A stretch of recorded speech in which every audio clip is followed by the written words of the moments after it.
बशारुल Asad Moscow पहुंच गए, रूस ने दी सियासी पनाह। कनाडा ने जराइम के मुकदमात का किया मुतालबा, शाम के मुस्तकबिल को लेकर कयास आराइयां। दिल्ली के तकरीबन 40 स्कूल्स में आज सुबह बम रखे जाने से मुतल्लिक ईमेल मौसूल। बम स्क्वाड मुतहरिक, तलाशी मुहिम जारी, स्कूल्स को तातील।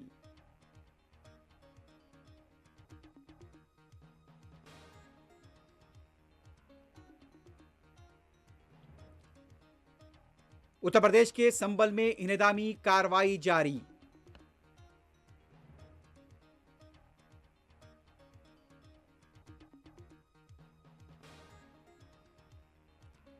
तेलंगाना असेंबली के सरमाई इजलास का आज से आगाज, हंगामा कैस होने का इम्कान।